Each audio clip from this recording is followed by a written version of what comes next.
The WMAP universe contains only the simplest atoms, mostly hydrogen, just a single proton with one electron, along with a little bit of helium. Living chemistry requires more complex building blocks, carbon, oxygen, iron, and the rest. But if they didn't exist in the early universe, where did they come from? Recent supercomputing simulations show the infant universe filled with vast, billowing clouds of hydrogen. Almost immediately, the clouds begin to condense, pulled together by their own gravity. As hydrogen piles on, the central region grows more and more dense,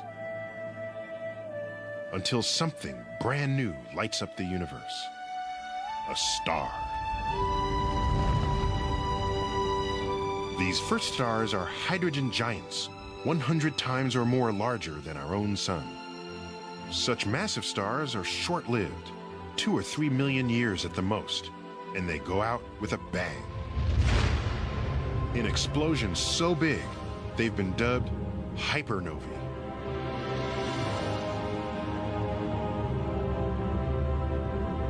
And it's with these cataclysms that the universe begins to accumulate the building blocks of life.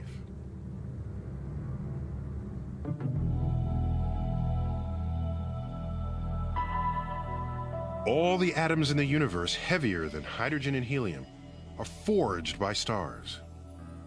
Stars are really interesting. They don't just sit there. They know because they last so much longer than we do. We think they're permanent. Stars are the ultimate alchemists. They turn light elements into heavier ones. They get the energy that they need to glow that way.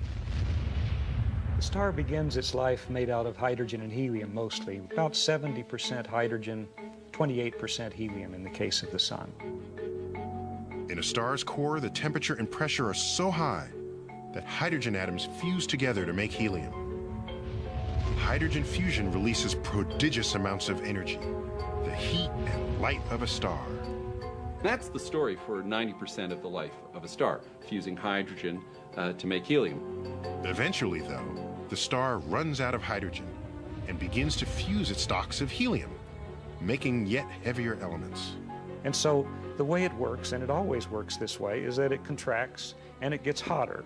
And if it can find something new to burn, whether it's the kitchen sink or coal or whatever, it'll burn it. Helium is taken 3 at a time to make carbon. You can add 1 more helium to that carbon and make element number 8, oxygen.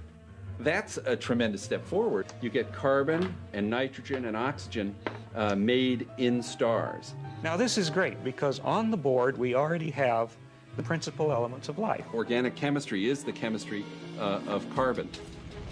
Carbon fuses next, and still heavier elements begin to form. Sulfur, argon, chlorine, potassium, calcium, scandium. The pace of this gets faster and faster. Back in the middle, silicon is starting to burn at 3.5 billion degrees, stupendous temperature. It makes titanium, vanadium, chromium, manganese, cobalt, nickel, and iron.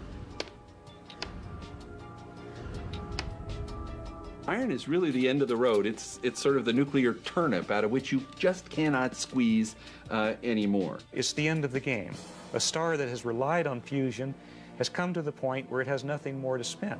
The star is suddenly caught in a disaster. There's radiation going out from the outside, but deep in the inside, there's no more fuel.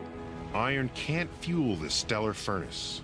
And so, when a star builds up too much iron, it dies. The core collapses, it bounces. And it begins to move out, first slowly and then faster and faster. And that sends a very sharp wave back out through the star. And now what was falling down is going out, the whole thing's blowing up.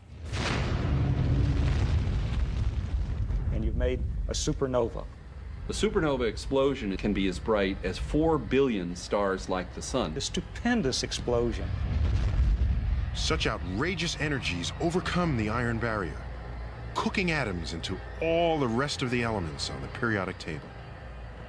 So starting down here, You can go copper, zinc, gallium, germanium, arsenic, zirconium, niobium, molybdenum, technetium, strontium, rhodium, lutetium, antimony, ytterbium, tellurium, thorium, iodine, radon, xenon, cesium, francium, barium, lanthanum, tellurium, cerium, indium, actinium, xenon, thorium, protactinium, cesium. uranium. Done.